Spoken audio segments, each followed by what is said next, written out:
Matter Makes It All Up by Rochelle Urban and Ashley Chase. At first glance, an ecosystem may seem like a bunch of unrelated things that just happen to be in the same place. Different kinds of animals are running, swimming, or flying around. Plants are growing in various shapes and sizes. Besides all these living organisms, there are also non-living parts in the ecosystem, like rocks, water, and air. How are these parts connected?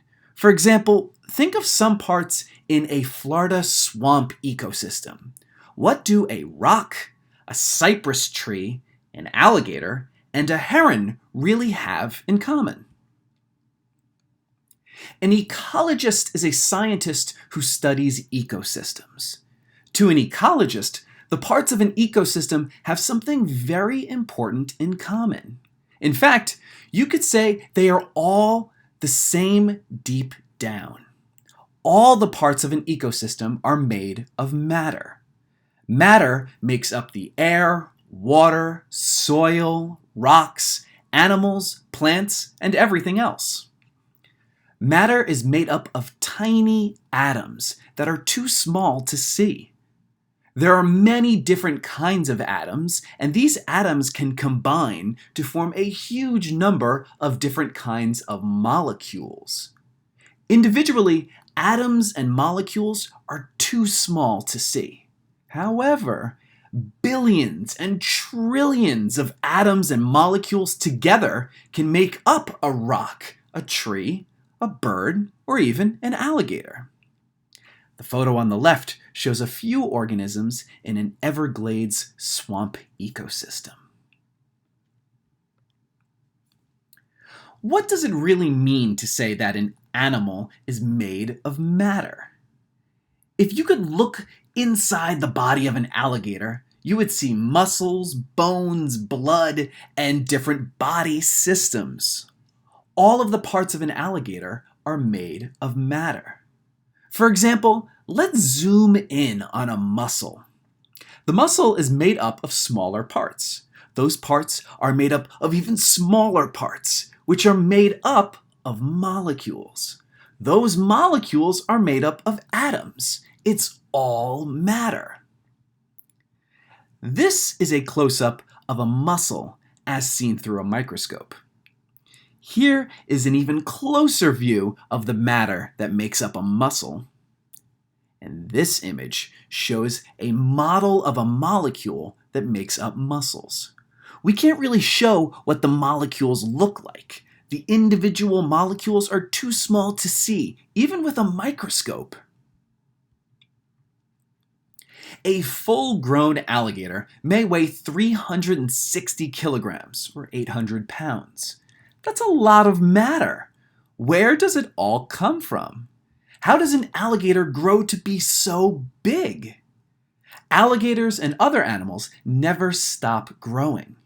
Even an adult animal that has stopped getting bigger keeps growing new skin and blood. If an animal gets wounded or breaks a bone, its body can grow to repair the damaged parts. All that new bone, muscle, blood, and skin doesn't just appear from nothing.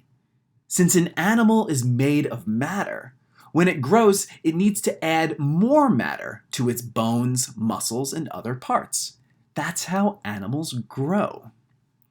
Alligators are about 15 centimeters, 6 inches long when they hatch, but they can grow to be about 4 meters or 13 feet long. The new matter needed for growth comes from what an animal eats. Food is also made of matter. When an animal eats food, it is eating billions and billions of atoms and molecules.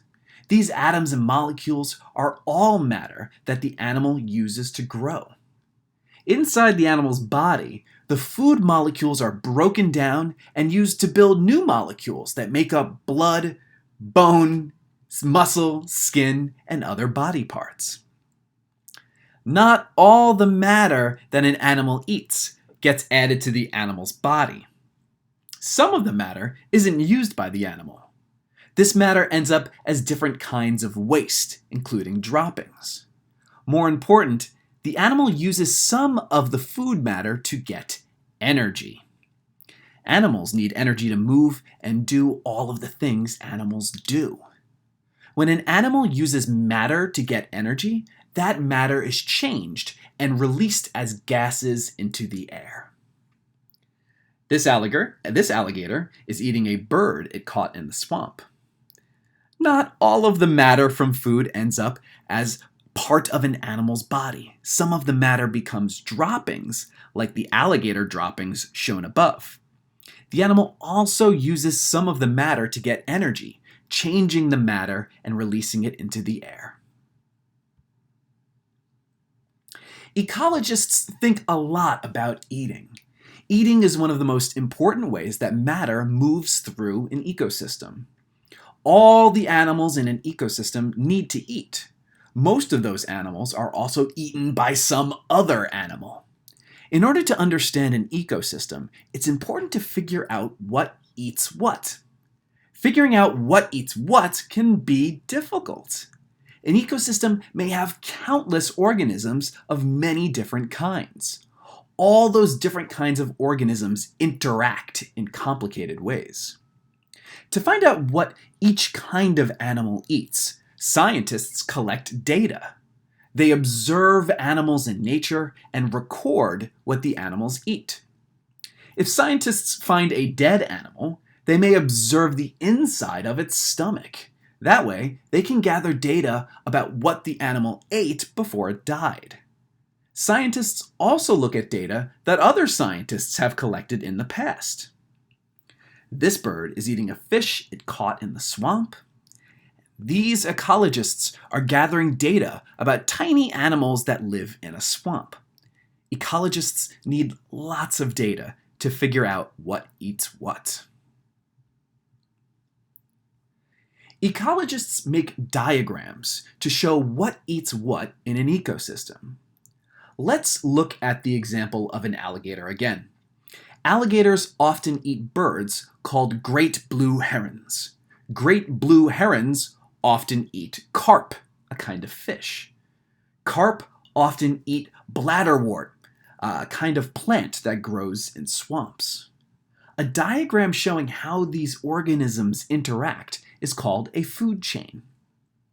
The arrows in a food chain diagram show the direction that matter moves through an ecosystem.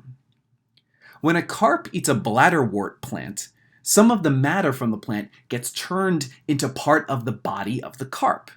When a heron eats the carp, some of the matter from that carp gets turned into part of the body of the heron. When an alligator eats the heron, some of the matter from that heron gets turned into the part of the body of the alligator. The same matter that made up the bladderwort plant eventually ends up as part of the alligator's body. Where did the matter that makes up the bladderwort plant come from? Plants don't eat, but they do take in matter from the air and water. They use this matter to make their own food. Plants can use the food they make to build their bodies. Only plants, and plant-like organisms such as algae, can take in matter from non-living things and use it to make food. That's why you will find plants or algae at the beginning of almost every food chain. Everglades swamp food chain. American alligator, great blue heron, grass carp, bladderwort plant. A food chain helps trace the way matter moves through an ecosystem, but it doesn't give the whole picture. A food chain shows just one food for each animal, but most animals eat more than one kind of food. To understand an ecosystem better, ecologists combine many food chains together to make a food web. A food web shows that some animals eat more than one kind of food. It shows that some organisms are eaten by more than one kind of animal. Food webs show how lots of different food chains are connected. On the next page is a food web for the alligators ecosystem. It shows that alligators don't just eat herons. They also eat raccoons, marsh rabbits, frogs, and carp. In fact, most of the organisms in a food web eat or are eaten by many other organisms. This food web still doesn't show all the different relationships in this ecosystem. There are thousands of kinds of organisms in the ecosystem, and the food web only shows a few of them. The food web also doesn't show any of the non-living parts of the ecosystem, like air, water, and rocks. Still, matter moves back and forth between living and non-living things all the time. For example, whenever an animal breathes in and out, matter moves through the ecosystem in complicated ways that are challenging to trace, but it is still all the same matter. Everglades swamp food web. The American alligator eating the great blue heron, raccoons eating frogs eating young mosquito larvae, the young mosquito larvae eating microscopic algae. Or you could say the American alligator eating the grass carp, and the grass carp eating the bladderwort plant. Or the American alligator eating the marsh rabbit, and the marsh rabbit eats marsh grass. When ecologists look at ecosystems, they see matter moving and changing, going from one part of the ecosystem to another. Matter from a bladderwort plant will someday become part of the body of an alligator. Matter from the body of an alligator will someday become part of the air and soil. In an ecosystem, the same matter keeps getting recycled over and over. It becomes part of many different living and non-living things: alligators, rocks, birds, plants, and air. Matter makes up everything in the ecosystem.